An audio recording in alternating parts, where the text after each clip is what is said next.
Eu vou conversar com a ministra-chefe da Casa Civil, Dilma Rousseff. Venha pra cá.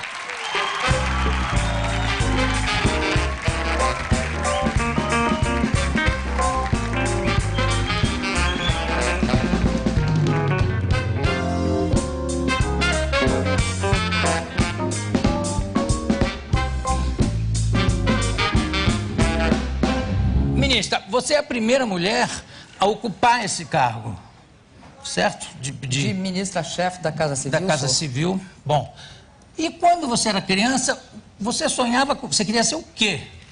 Quando era meninota? Ah, bailarina, Ju. Olha, que ótimo. Não acredito que tenha uma menina que não queira... ser bailarina. Mas a política também tem muita dança, né? Acho que a política tem mais de ginástica. Tem mais de ginástica acrobática, inclusive, né? Agora, Dilma, você passa ao mesmo tempo uma imagem de durona, workaholic, e ao mesmo tempo você passa também uma imagem de ser uma mulher bastante vaidosa, como nessa foto linda do casamento da sua filha. Tá aí a foto? Quer a foto da ministra.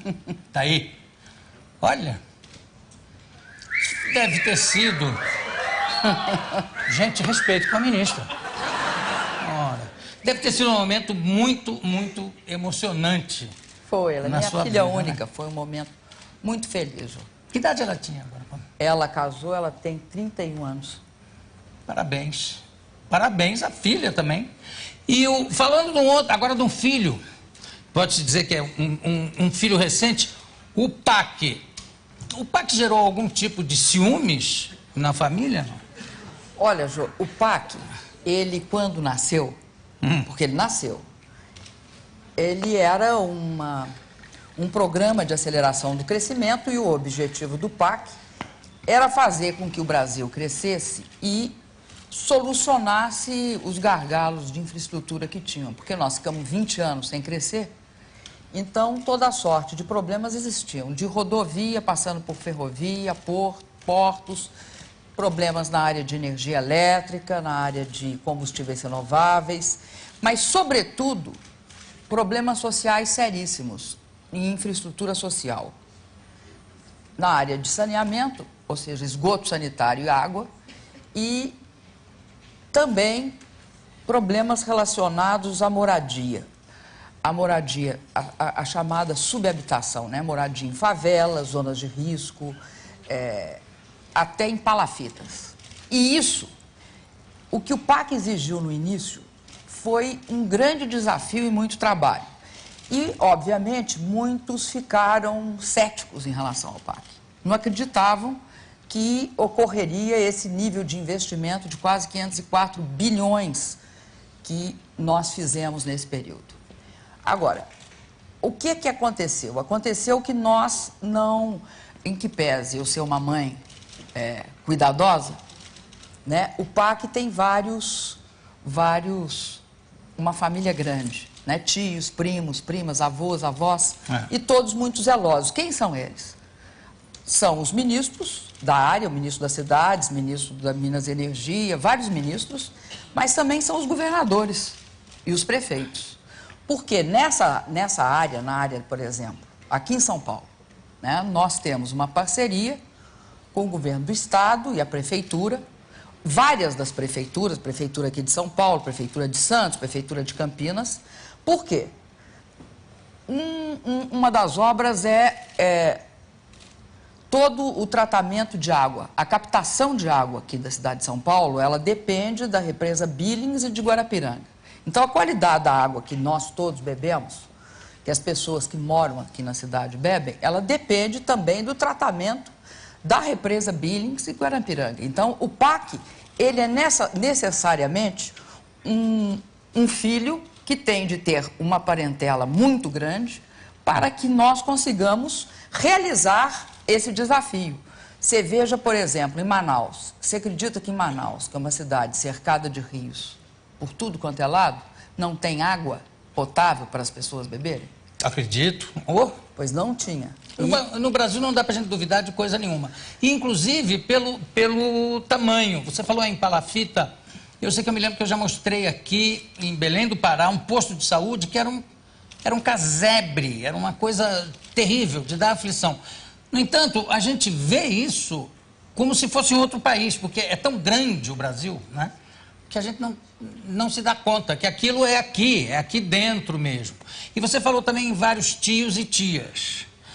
Mas nessa família tem alguns tios e tias que são rebeldes, o que também deve trabalhar. Olha, o PAC tem sido objeto de um esforço conjunto.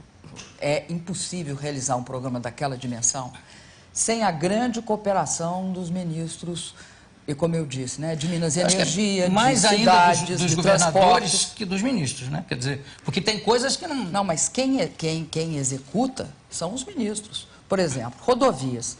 Sem o ministro Alfredo, todo o nosso esforço para fazer as rodovias, para recapear as rodovias, duplicar, diminuir os pedágios, porque nós baixamos o pedágio, você veja, a média do pedágio é R$7 o quilômetro, nós baixamos para entre R$2 e R$1.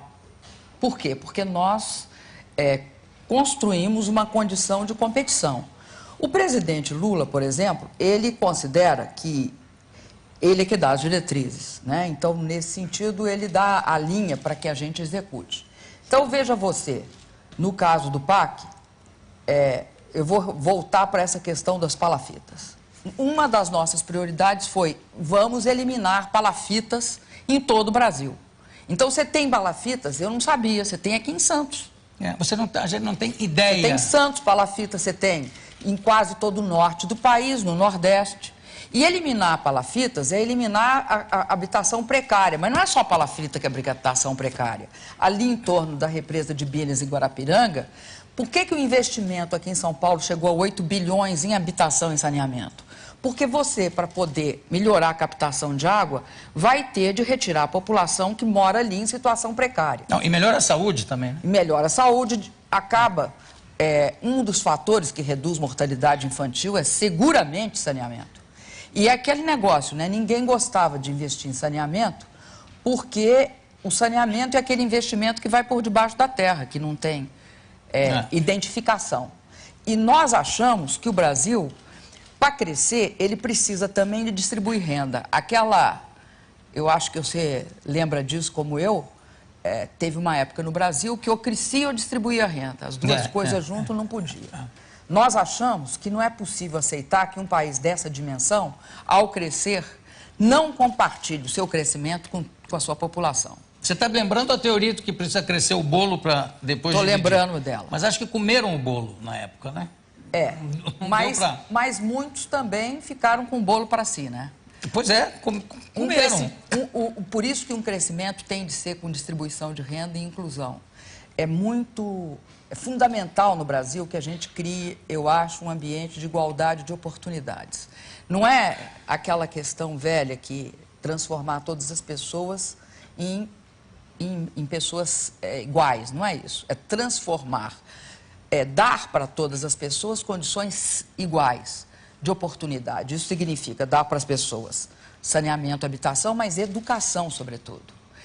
Eu não acredito que num país, no mundo moderno, você pode ter cidadão que não seja consumidor. É impossível supor que alguém vai se contentar em não ter acesso a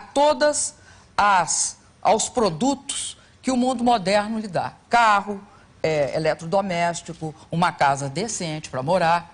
Computador, inclusive, nos colégios, nas escolas. E falar em computador, eu acho que o maior programa nosso de igualdade de oportunidade é o banda larga nas escolas. Você sabe que, em média, no Brasil, hoje, se olhar a banda, é em torno de 128 kilobits. Né? É essa capacidade de banda no Brasil.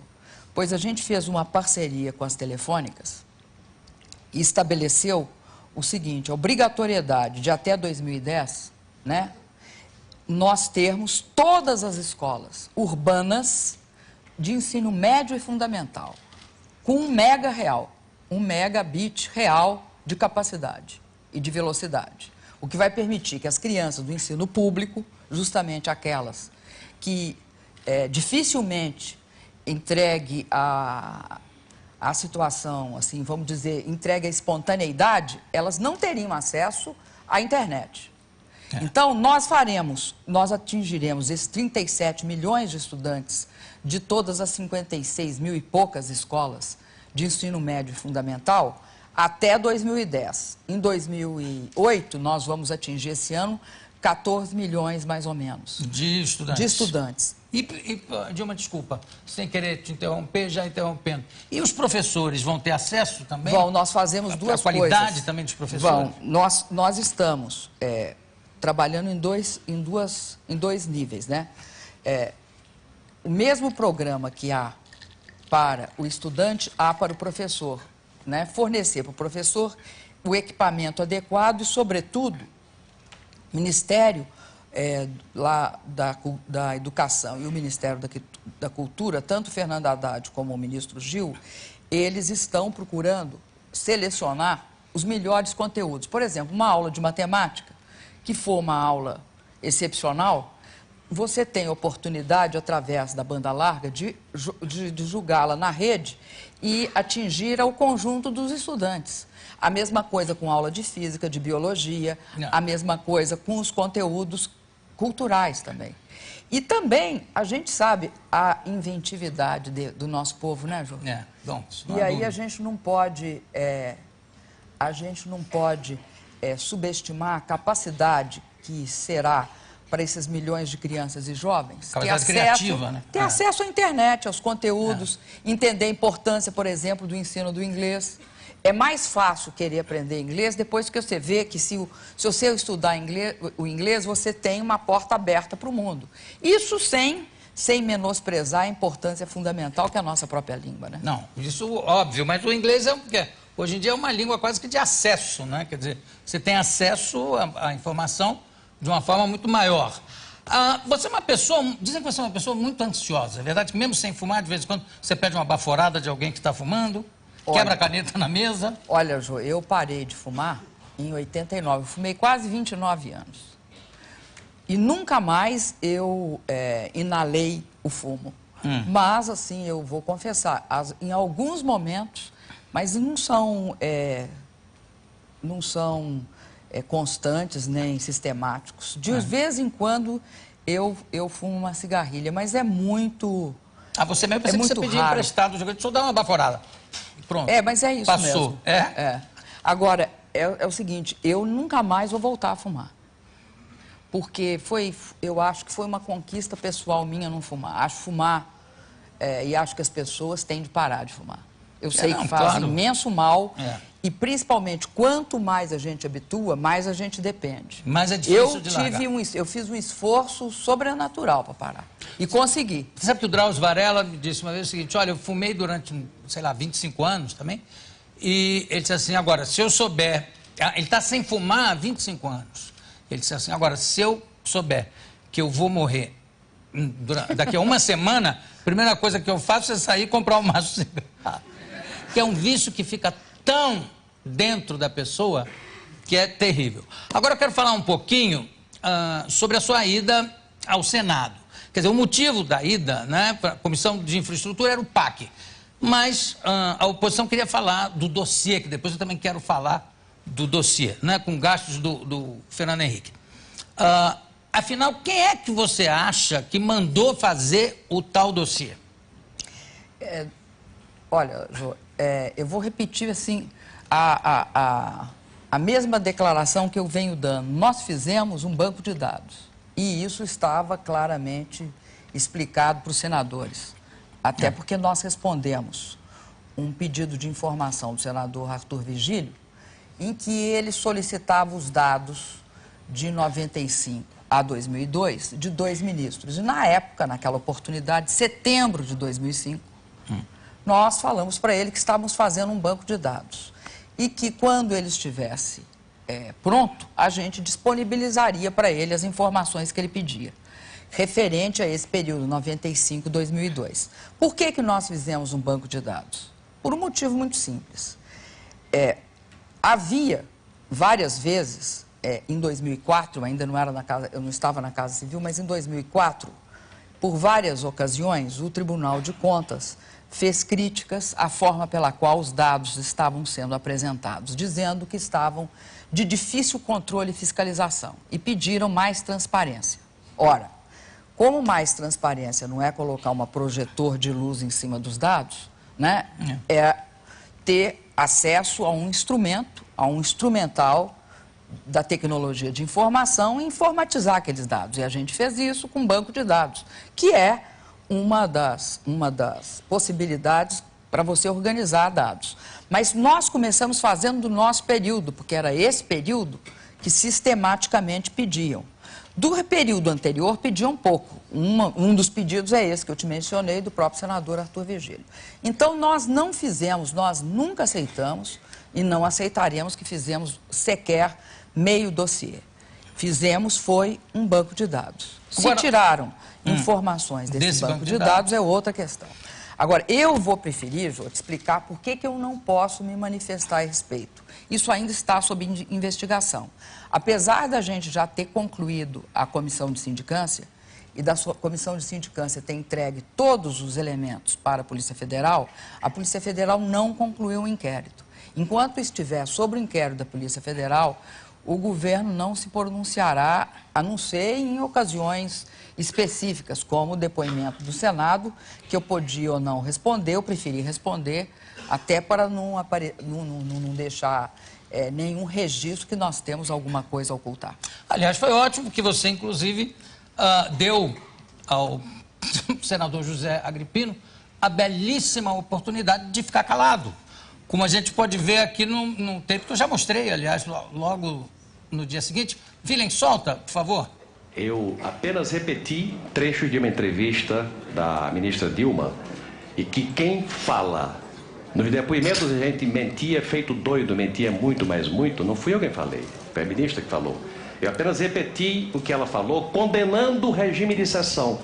Eu quero que fique claro, ministra, que eu estou condenando o regime de exceção e que entendo que Vossa Excelência declarou isso como uma manifestação sentida de que, para sobreviver, talvez fosse obrigada a mentir muito. Eu tinha 19 anos, eu fiquei 3 anos na cadeia e eu fui barbaramente torturada, senador. E qualquer pessoa que ousar dizer a verdade para interrogadores compromete a vida dos seus iguais, entrega pessoas para serem mortas. Eu me orgulho muito de ter mentido, senador, porque mentir na tortura não é fácil. Agora, na democracia se fala a verdade. Diante da tortura, quem tem coragem, dignidade, fala mentira.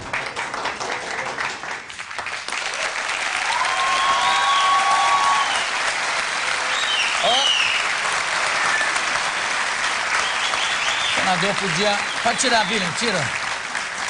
O senador podia ter ficado calado. Meu Deus do céu, que vergonha. Mas agora, já que estamos no assunto do dossiê, eu quero saber por que é que governos que falam em transparência, como o governo de Fernando Henrique, o governo do Lula, fala-se muito em transparência. Como é que existe, a não ser por motivos de segurança nacional, por que que existem dossiês ou arquivos secretos? Por que tudo isso não é aberto, inclusive os dossiês da época da ditadura? Por que não é aberto isso? Olha, Jô, no caso específico dos dados dos presidentes, nós precisamos, de fato, de melhorar a legislação e tudo. Mas hoje, o que acontece? Acontece que é considerado problema de segurança para presidentes, vice-presidentes e dignatários estrangeiros que vêm ao Brasil, né? Então, quando vem um presidente da República de outro país, geralmente vem toda a sua equipe de segurança e há um controle bastante rígido de alimentação, hospedagem e transporte. 3 itens, né? Porque pode envolver alguma ação, ou até tanto de marginais como, enfim, pode haver alguma ameaça à segurança dos referidos presidentes. Então, não se divulga aonde se compram as coisas. Agora, isso não significa que o dado não seja auditado. Todos os dados são auditados. Por quem? Pelo TCU. Tanto é que esses dados que eu me referi, que o TCU falava que não estava bem organizado, e não estava bem organizado, não era no nosso governo, não. Não estava meio organizado porque o padrão de organização até aí não usava o instrumento da informática. Porque o que o instrumento da informática te permite? Te permite que você localize as informações. Então, quando nós mudamos para fazer banco de dados, foi sobretudo para facilitar o controle. Que isso não estava informatizado ainda? Não. Nós informatizamos. O banco de dados é a informatização que te permite fazer relatórios gerenciais para o TCU. O TCU pede, olha, eu quero isso, eu quero o relatório por fornecedor. Ele tem um relatório por fornecedor. Eu quero o relatório por, exemplo, o ministro que usufruiu aquele recurso. Ele tem. Eu quero todos os relatórios de pronto pagamento, onde que compraram toner sem licitação. Enfim, ele pode ter acesso e ter uma capacidade de fiscalização imensa. Mas, por enquanto, há uma proteção a gastos... Até 2005, nunca, em nenhum momento, nunca houve nenhum pedido de informação sobre gastos presidenciais no período anterior. E mesmo assim não teria como acessar, já que não era informatizado? Não, que ficava tudo em grandes processos desse tamanho assim. A pessoa tinha de abrir o processo, folhear e achar ali dentro. Aí instituíram o cartão corporativo, que substituía. Porque esse pagamento é feito em dinheiro. O cartão corporativo paga e imediatamente registra. Quando se pagava em dinheiro, que foi até metade de 2001 e uma parte de 2001 até 2002, tá? Se pagava mais com dinheiro e pouco com cartão. Depois disso, se pagou mais com cartão e menos com dinheiro. Quando se pagava com dinheiro, você imagina uma viagem do presidente e uma pessoa saindo com uma mala de dinheiro, porque ele tinha de pagar os aeroportos, por exemplo, o estacionamento do avião nos aeroportos. Era tudo com dinheiro. Não tinha o uso do recurso cheque, por exemplo. Então, é exemplo do presidente americano que anda com aquela maleta que são os códigos para detonar uma bomba nuclear. Eles usam uma variante de cartão também. Mas digo, o nosso antigamente saía com a mesma mala, mas era com dinheiro para pagar estacionamento de avião, tudo. Enfim, todos os pagamentos de uma viagem presidencial era feito diretamente com dinheiro. Por isso que há uma visão incorreta, e até eu falo isso com isenção, porque quem criou o cartão foi o governo anterior. Eu acho que o cartão é um avanço, porque o cartão há um registro direto na conta. De quanto foi? De quanto foi, é que custa uma viagem dessas, ministra? Uma viagem do presidente? É muito difícil de dizer. Não, de quando era em dinheiro. Tem uma ideia de quanto? Não, eu não teria. Não tem nem registro? Não, tem registro, mas eu Mas ainda não computado... Eu não me dediquei a olhar, não. Não, eu sei, mas não tem registro em banco de dados ainda disso, né? Tem, está tudo informatizado. O Tribunal de Contas tem acesso a todos os dados hoje. Bom, todos, sem exceção. Eu quero passar depois a falar num momento histórico tão importante da vida brasileira e que há uma tendência, às vezes, a esquecer, a achar que não foi nada, que não é bem assim. Daqui a pouco vai se dizer que não houve. E eu tenho muita admiração pela sua participação nesse período na luta armada, no sacrifício que isso envolveu. E eu quero chamar a nossa vinheta para no segundo bloco a gente falar um pouquinho disso. Se bem que eu sei que você fica muito acanhada quando se fala nisso, né? Não é bem acanhada, não. Eu acho que é sempre uma coisa que me emociona, né? Ótimo. Willem, chama aí a vinheta. Tenho aqui ao meu lado a ministra Estela. Ficou todo mundo espantadíssimo? Era o codinome da ministra na época, braba da repressão. Não é isso ou eu estou enganado? Era Estela. Era. Até hoje, quando falam Estela, você olha? Não. Não. Acho que não. Você não, nem... É uma coisa muito remota já, né, Jô? Mas é uma coisa remota, que é o tal negócio que eu falo, que às vezes é bom a gente relembrar. Então eu queria, por exemplo, relembrar, durante a militância, qual foi o seu primeiro papel? O que você fazia? Eu sei que primeiro teve uma atuação, inclusive, como professora. Olha, Jô, eu era... Porque naquela época, a gente esquece isso, né? Era proibido atividade estudantil, né? Eu fui secundarista primeiro. Depois eu participei de movimento estudantil, das passeatas, aquela coisa que no Brasil inteiro se fazia, a passeata dos 100 mil, mas eu morava em Belo Horizonte, então lá em Belo Horizonte tinha uma opção de atividade. E depois, na sequência, eu tive uma atuação na greve lá de Contagem. Em 69, em alguns lugares do Brasil, aqui em São Paulo, lá em Osasco, né, havia uma revolta dos trabalhadores contra o arroz salarial. Não sei se você lembra disso. Lembro, claro que lembro. Né? Era na época que o ministro Passarinho, se eu não me engano, era o ministro do Trabalho. Então, havia... O ministro Passarinho que disse aquela frase infeliz, as favas com os escrúpulos, na hora de assinar o AI-5, que foi uma espécie de presente de aniversário para você, não foi? Foi um dia antes do meu aniversário. Como é que você sabe? É 13, Vinha falar 14. com você, eu tinha que saber das coisas. Foi. Mas fala, então nessa época, quer dizer... Nessa época era basicamente isso. Aí começou o endurecimento do país, né? O país tem uma fase que, isso tudo é depois de 64 que eu estou falando, né? De 64 até 68, a gente vive havia já uma ditadura, tinham derrubado o governo constitucionalmente eleito, mas entre 64 e 68, o dia 13 de dezembro, não havia um fechamento absoluto ainda. Não, mas já havia perseguição, já tortura, havia perseguição, você era exílio, preso, mas não tinham acabado com habeas corpus, né? É verdade.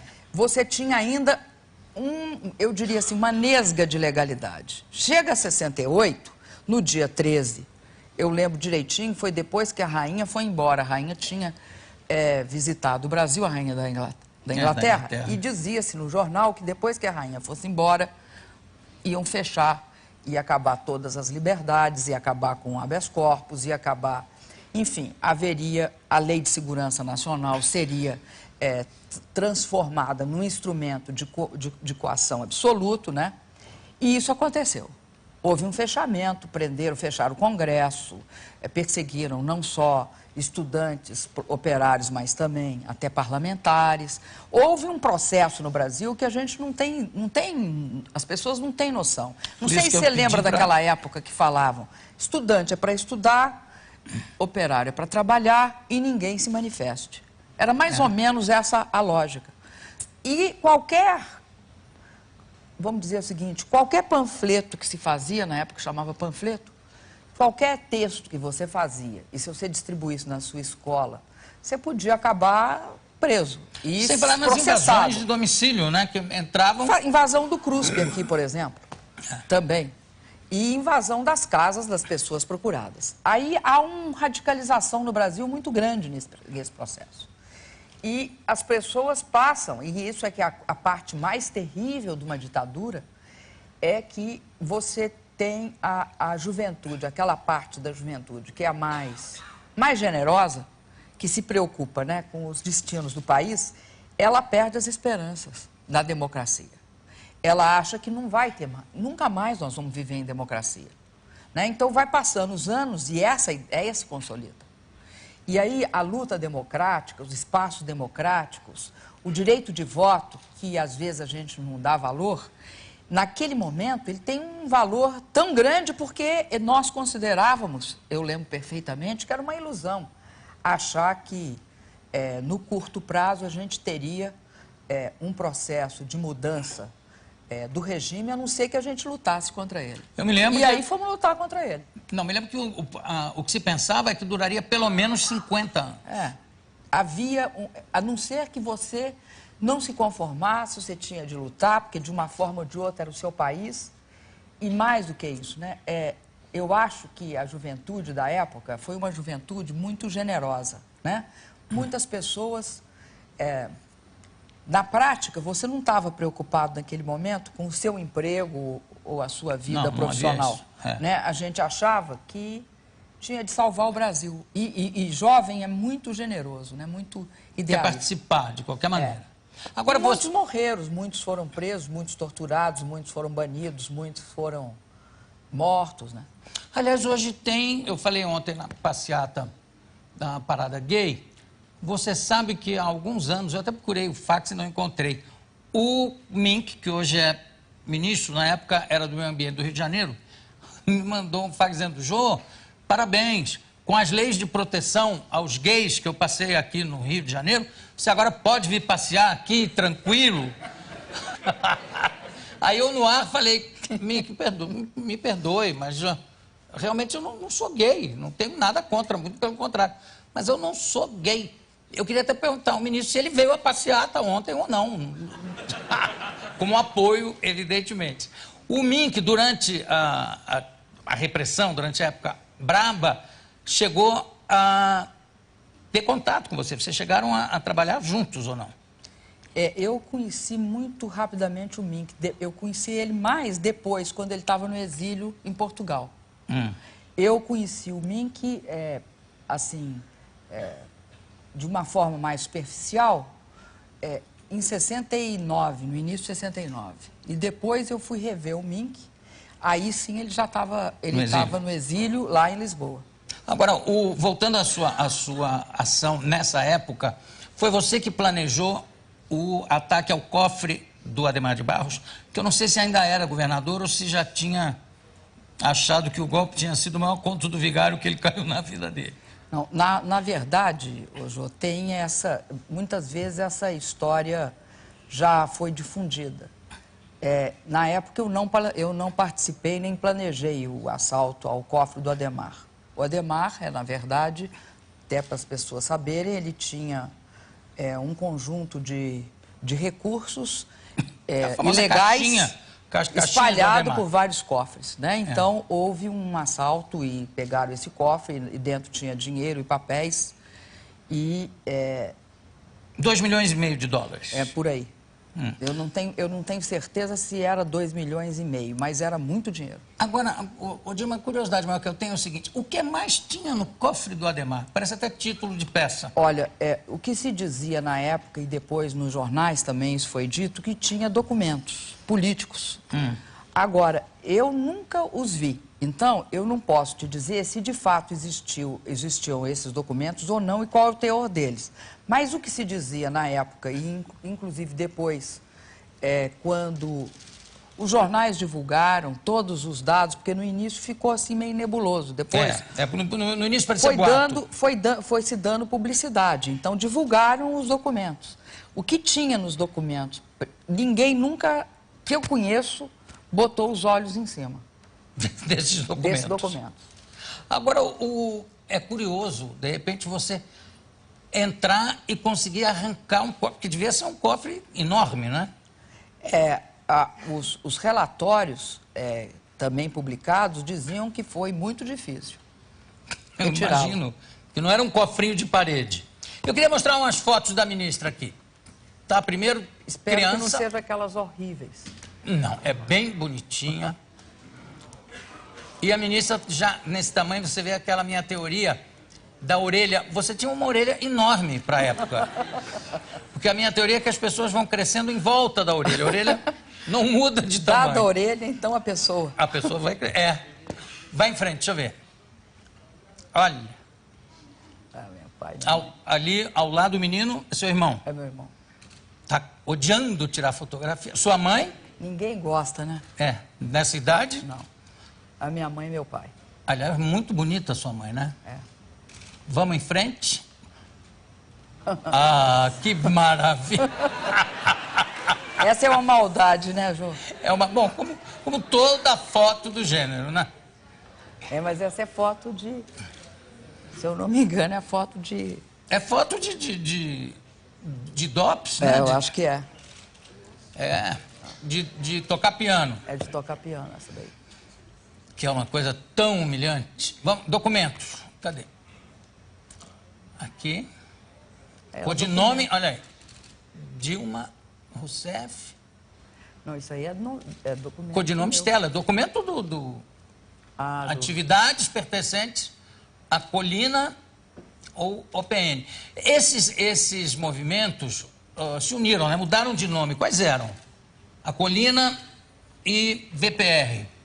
Não, a Colina é uma fusão aliás, a Colina fundiu com o VPR e se transformou no... Navar Palmares.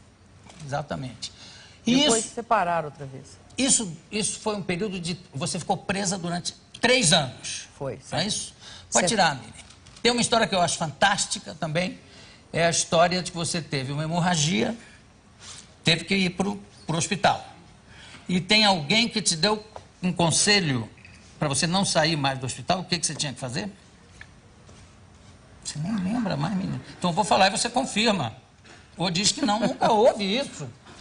Que não sei quem te atendeu e disse assim, olha, pula um pouco de vez em quando para não deixar essa hemorragia parar, senão você volta para lá. Ah, eu lembro, é verdade. Não é verdade? É verdade, sim. Quer dizer, mesmo nessas horas, aparece alguém que Ajuda. se transforma numa cúmplice, no fundo, né? Isso é uma coisa importante saber, né?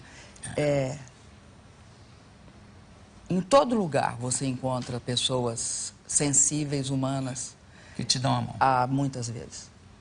Isso é uma coisa que me impressiona demais. Em qualquer também. lugar você encontra. Vamos voltar para o PAC um pouquinho e para o seu ministério. Quero falar um pouquinho também da minha querida ministra Marina Silva. O porquê do afastamento da Marina? Olha, eu acredito que a Marina considerou que o trabalho dela tinha sido concluído.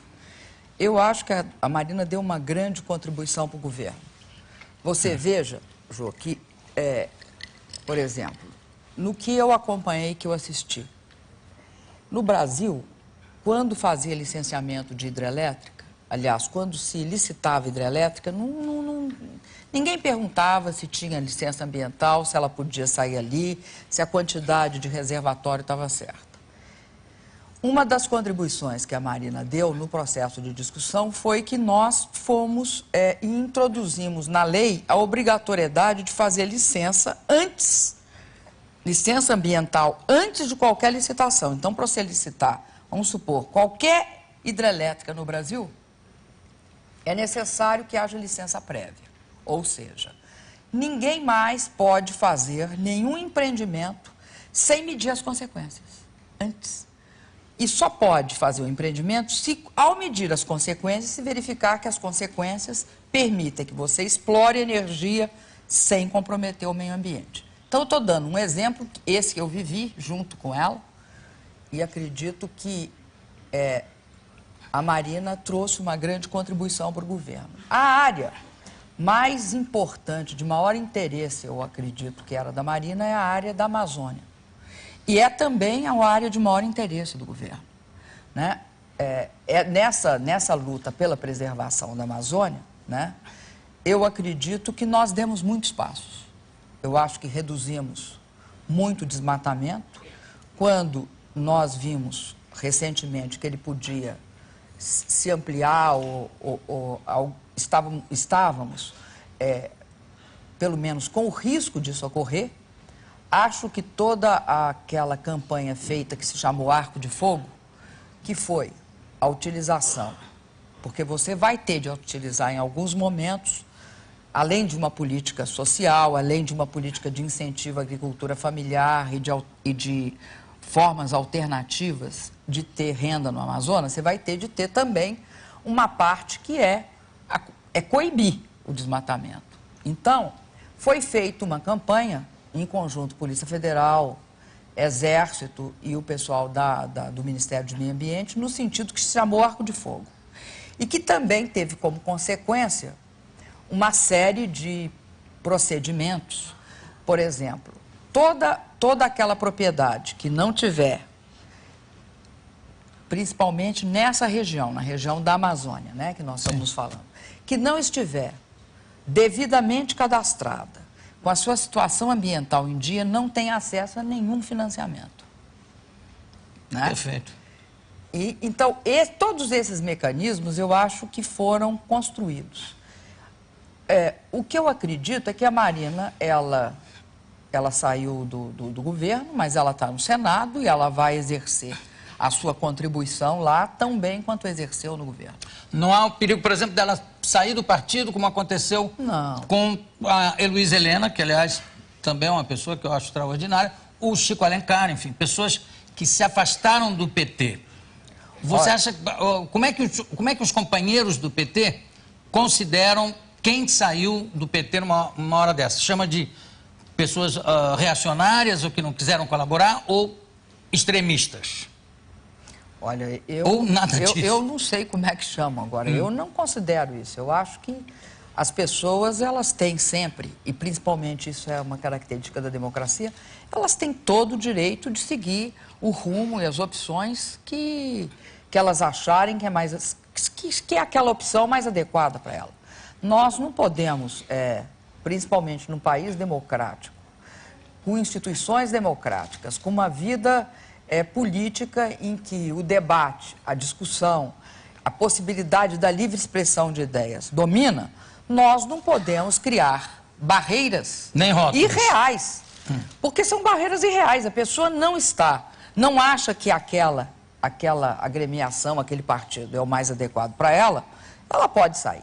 Agora, eu pessoalmente também, falo por mim, eu acho que a Marina em momento algum cogitou de sair do PT. Acho que ela é considerada dentro do PT uma das figuras mais admiradas. Acho que a Marina tem uma trajetória de luta e de vida que é indiscutível, aliás. Para nós, se isso ocorrer algum dia, eu acho que será uma perda. Eu não acredito que ocorra. Muito bem, ministra. Deixa eu dar um pulo de volta no tempo para saber o seu preparo para a guerrilha. Você chegou a fazer algum curso de guerrilha? Não, Porque eu estou perguntando coisas que saem, né, que as pessoas comentam e tal. Que você sabe armar e desarmar um fuzil com a maior rapidez. É verdade isso? Tem muita lenda, né, Ju? Sim, mas isso é lenda ou é verdade? Não tenha medo que eu não trouxe nenhuma arma aqui para você montar nem desmontar. Não, eu não... A minha área principal nunca foi essa. A minha área principal sempre foi mais política, até porque, Jô, eu tenho hoje hipermetropia. Mas eu já tive quase 10 a 9 graus de miopia. Eu era uma profunda... Já fez cirurgia? Fiz cirurgia, mas não aí tinha reverteu. Reverteu, deu o inverso. Mas eu não enxergava... Mas era braba. Você bateu de frente com Lamarca? Não, também... Teve uma pequena discussão. Tivemos uma tertúlia. Não, mas eu era companheira do Lamarca de cozinha. Cozinhávamos junto. Mas você é boa cozinheira? Não, lamentável. Quer dizer que a comida ali devia ser... Mas ele era bom cozinheiro. Era bom cozinheiro? Era muito bom cozinheiro. Bom, voltando ao PAC, apesar de tudo que se fala do PAC, das melhorias, etc. e tal, o Brasil ainda tem uma taxa de crescimento das piores entre todos os países, não é? E como é que é possível que aconteça isso num momento, agora menos positivo, mas, de qualquer forma, tão favorável da economia mundial? Agora, com o petróleo, deu uma balançada nisso. Mas mesmo antes disso. Você sabe, João, o que eu acho que é a característica marcante do Brasil é a qualidade do crescimento. Porque você tem hoje, em outros países, taxas de crescimento maiores que as nossas. Mas você tem também um nível de concentração de renda brutal. Não há, nesses países, um processo de crescimento similar ao nosso. Por quê?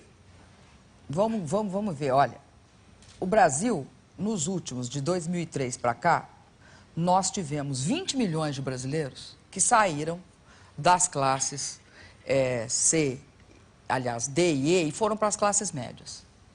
Isso significa acesso a emprego, a renda e a crédito. Ao mesmo tempo, nós tivemos 10 milhões de brasileiros que saíram da mais pura miséria e foram, né? E saíram do limiar de pobreza através do Bolsa Família. Isso é reconhecido internacionalmente. Você compara o Brasil, por exemplo, com alguns países vizinhos, e o que você vai ver? Você vai ver um crescimento que nós queremos que seja contínuo, sistemático, que não seja nem aquele crescimento que de repente você dá um pico e depois você tem a queda, mas que seja um crescimento sistemático e, sobretudo, que seja um crescimento que incorpore os milhões de brasileiros que estavam totalmente fora dos, vamos dizer, dos ganhos do crescimento até então. Então, isso significou que há hoje uma grande força no mercado interno brasileiro. Nós hoje estamos vendo que falta cimento, que está faltando, que em alguns falta mão de obra, mas que essas faltas vão sendo compensadas, porque hoje até está nos jornais que pode até faltar cimento localizadamente, porque tem muita obra acontecendo, tem muito, e portanto, se tem muitos empreendimentos ocorrendo, tanto o setor privado como o setor público estão investindo. Então, é um crescimento econômico que tem uma característica completamente diferente dos demais. Você veja que nós chegamos a crescer a 14% no Brasil. Nós chegamos a crescer 14% em termos nominais, um pouco menos em termos reais. Mas nós tivemos um nível de crescimento na década de 70, que nós estávamos conversando, um crescimento extraordinário. Qual foi o resultado desse crescimento? Todas as favelas hoje que nós vimos no Brasil, elas têm uma data de nascimento. Pode olhar, no Rio de Janeiro, o Alemão, Manguinhos e Pavão e Pavãozinho, ele começa por esse período. É o período logo depois do chamado milagre, com essas taxas enormes de crescimento, mas sem incorporação da população brasileira. Mas aí o narcotráfico também tomou conta dessas áreas, né? Mas eu acho que um dos fatores para ele tomar conta das áreas é a ausência do Estado nessas áreas. Sim. Porque como é que você explica que uma parte da população viva no Brasil sem... Eu vou voltar ao esgoto e à água, por quê? Porque nos países desenvolvidos, você sabe tão bem quanto eu, que eles universalizaram o acesso ao esgoto e à água no século passado, no início do século XX. Lá por 1910 ali, começaram a fazer saneamento, eletricidade. No Brasil, tinha gente até recentemente, eram em torno de 10 milhões de pessoas, que viviam do candeeiro, nas regiões rurais. E aí você não quer que o pessoal abandone o campo, a zona rural, e venha para a cidade, porque no mínimo ele vai ter luz elétrica. Claro, troca de condições. Nós, nesse período, pegamos 7 milhões e um pouquinho mais de pessoas na zona rural brasileira, e levamos luz elétrica. Agora, você falou ainda há então, pouco... a universalização de serviços é outro critério. Um dos critérios é a urbanização de serviços. O que nós hoje estamos fazendo? Nós estamos buscando acelerar o crescimento, garantir o crescimento da indústria e da agricultura. Nós, talvez, tenhamos feito uma grande revolução na agricultura familiar. Quase botamos 8,6 bilhões de reais de crédito para o pequeno agricultor familiar. E isso muda a qualidade de vida dele, garante que ele fica lá na região em que ele tem a sua pequena propriedade, garante um nível de vida adequado a ele. E agora nós vamos fazer um grande programa, inclusive, de acesso a recursos para ele financiar e para ter ou, se for na zona leiteira, para ele ter um resfriador de leite. Em outras regiões, para ele ter um tratorzinho, enfim, para ele se mecanizar e aumentar a produtividade. Por quê, Jô? Porque esse país, que o pessoal, até setores consideram que tem um crescimento pífio, nós não estamos indo a lugar nenhum, hoje é um país que, do ponto de vista, né, das grandes nações internacionais, eles nos veem completamente diferente. Nós somos um país que tem o seguinte, nós temos alimento. Talvez nenhum país do mundo tenha produtividade na área de grãos como nós. Nós produzimos esse ano, nós estouramos, aliás, em 2007, todos os recordes. Nós produzimos 143 milhões de toneladas de grão.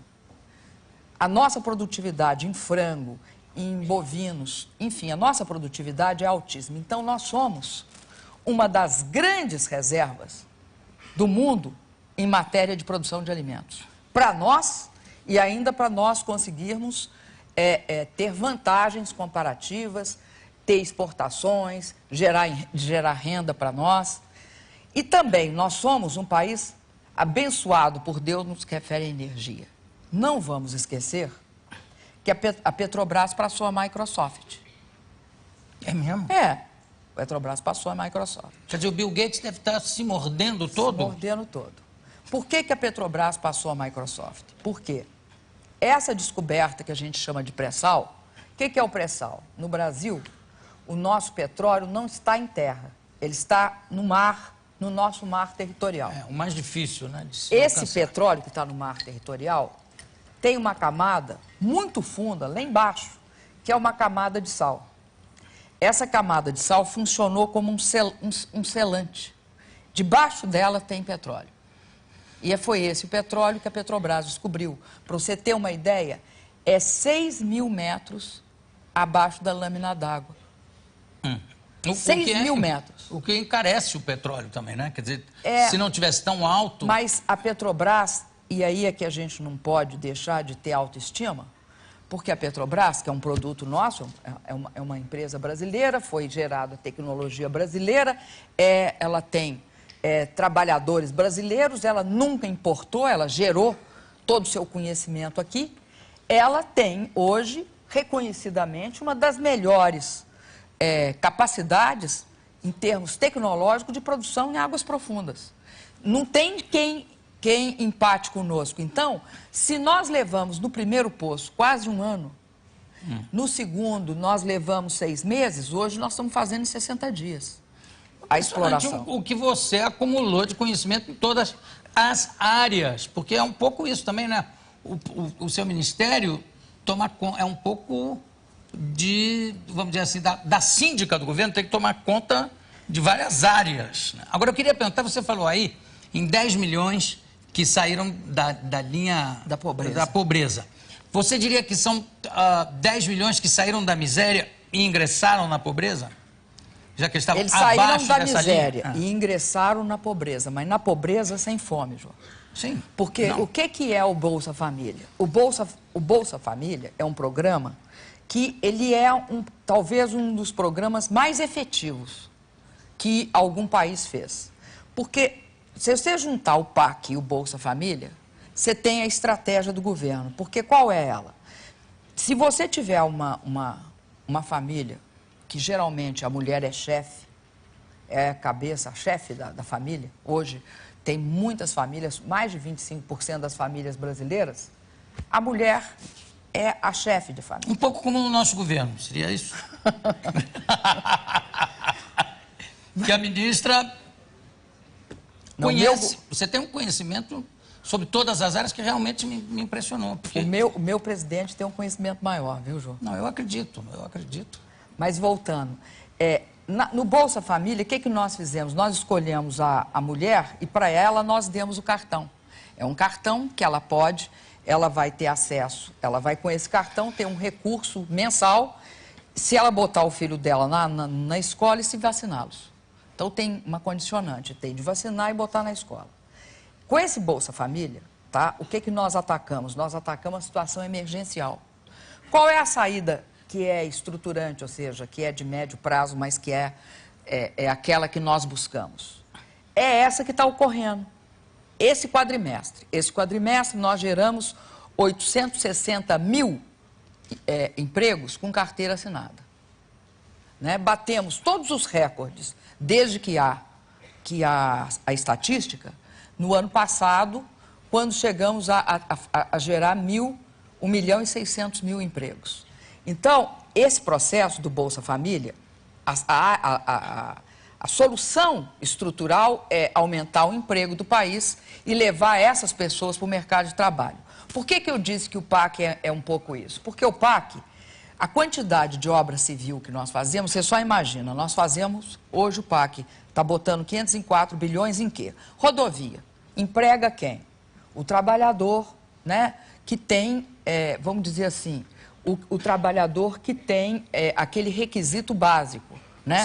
Ele é o trabalhador pouco especializado, mas hoje já exige alguma especialização. Então, é uma oportunidade para esse pessoal que tá recebendo Bolsa Família. Para fazer ferrovia é a mesma coisa, gasoduto é a mesma coisa, hidrelétrica é a mesma coisa. Toda essa área. Toda essa área de infraestrutura, ela é extremamente empregadora de mão de obra. E o que está acontecendo? Está acontecendo o seguinte, nós vamos passar agora por um processo de modificação, porque essas pessoas, hoje, elas têm um horizonte, elas têm esperança. Elas, ao mesmo tempo que recebem, quem recebe é a mãe. Por isso que eu falei na mulher. não é o pai. Mesmo quando tem um pai e uma mãe, quem recebe é a mãe. Porque a suposição básica nossa é uma suposição que é o seguinte: a mãe jamais deixará seu filho sem comer. E o nosso alvo no programa Bolsa Família é a criança e o jovem. Ministra, deixa eu voltar um pouquinho para perguntar uma coisa que eu acho fascinante, impressionante, que é a sua filiação ao PDT, seguindo o nosso querido Leonel Brizola, que, aliás, eu adorava entrevistar ele porque ele me chamava de Jó. E aí eu chamava ele de Brizola. Quando ele me chamava de Jó, eu dizia, mas Brizola? Ou também de Leonel. E uma vez um assessor dele falou assim, só tem duas pessoas que chamam ele de Leonel, a mulher dele e você. Eu digo, mas ele gosta. Ele adorava, né? Era uma pessoa que eu achava fascinante, né? de uma inteligência política, de uma inteligência também não política. Como é que era ser, durante o tempo que você foi, seguidora de um homem com essa personalidade tão forte e tão dominadora? Olha, Jô, o Brizola foi um grande líder democrático desse país. Eu acredito que ele teve uma importância muito grande no Rio Grande do Sul e no Rio de Janeiro. Porque nesses dois estados ele teve a carreira política dele mais ligada a esses dois estados. Então, no Rio Grande do Sul, ele era uma pessoa que ele se tornou uma referência. Por quê? Porque ele fez primeiro aquele movimento da legalidade, você lembra? Lembro. E acabou com o analfabetismo no Estado. Eu acho a participação dele ele acabou com maior que no Rio.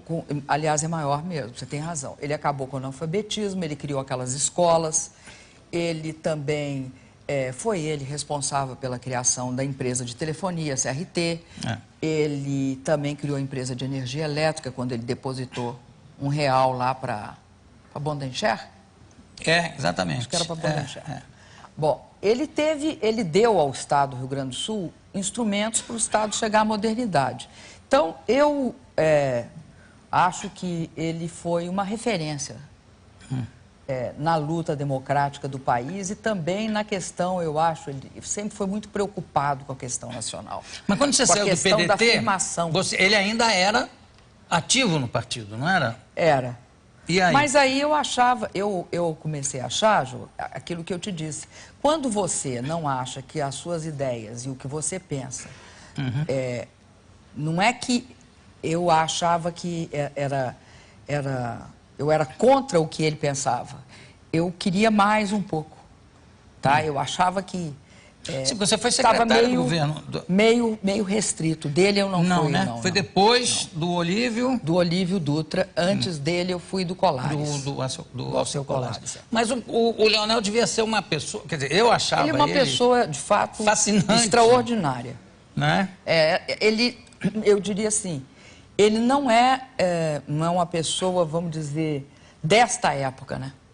Ele tem a ver com a história do Brasil do século passado.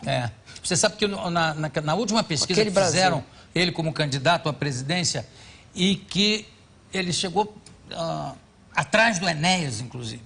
Aí eu perguntei para ele, mas, Leonel, o que você está vendo? Como é que pode acontecer isso? Aí ele olhou para mim e falou, você sabe que eu acho que eles estão fingindo? Porque ele não... Isso fora do ar, né?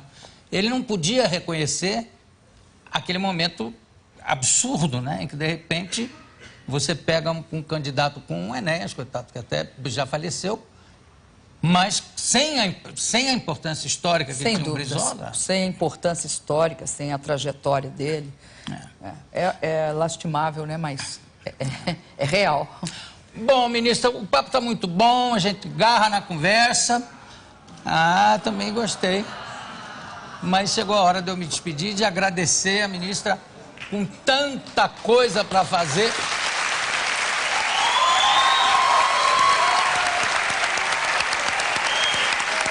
Conversei com a ministra Dilma Rousseff.